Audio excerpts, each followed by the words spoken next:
some things we need to let go of. It doesn't matter if it was passed down by our parents or that's all we know.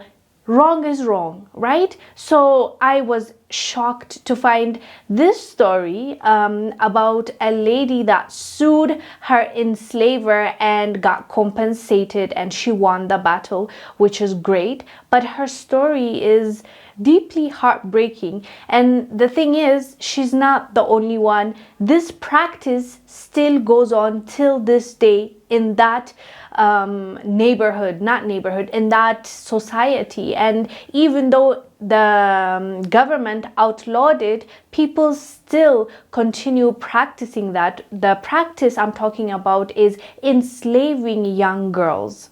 It is called wahaya, where wealthy men buy young women for sex and domestic work for as little as $200 and make them fifth wives. So Miss Mani, the lady that sued and got compensated, she was telling her story to BBC, and she said, quote, "It was a terrible life. I had no right, not to rest, not to food, not even to my own life." She was bought when she was 12 years old. She didn't consent to it. Her parents didn't consent to it. So she was taken from Niger and sold in Nigeria. And the person that bought her took her in as the fifth wife. So since the Islamic law only allows 4 wives, legally what they'll do is have this ladies, like the fifth wife, as a person that they buy as if she's like a cattle. She actually says at some point during her interview, the man used to tell her that, you know, I can do whatever to you. You're like,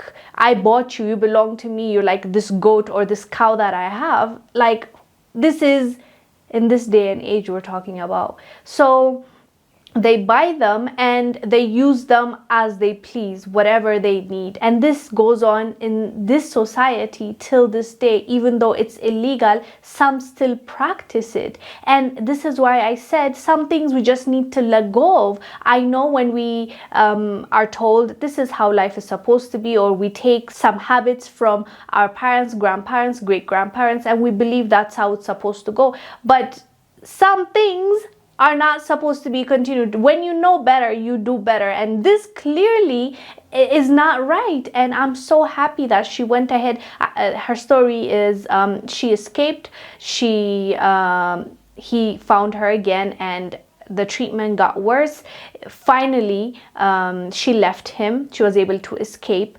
And once he found her, he got her arrested, and she was in jail pregnant. She found another husband, so she was pregnant in prison. Finally, she got released, and that's when she sued, and she actually got, I believe, $20,000 from the government of Niger, because when it's supposed to be illegal, how come they let it go on? So that's why she was able to win that lawsuit, and I'm so happy for her. But she says that there are, till this day, women that are treated this way, that are bought with money, and they are the 5th, 6th wives of this men, and they have no value, and they're not seen as human beings in that society. This is alarming, and I'm sad to say I'm just finding this out, and it's honestly very, very sad and unfortunate that this happens somewhere in Africa right now. But she says she's devoting herself and her life to free this woman, to let them know that they are allowed to say no, because unfortunately most of them are brainwashed. They believe they have nowhere else to go and this is their life, so they have accepted it. So she is trying to help others through her experience, and that is noble of her. But wow, honestly, this is so shocking to me that this goes on in this day and age in 2022. Anyways, fam, let us know down below what your thoughts are about this story. I am Wongel Zelalem. I'll see you on the next one. Bye.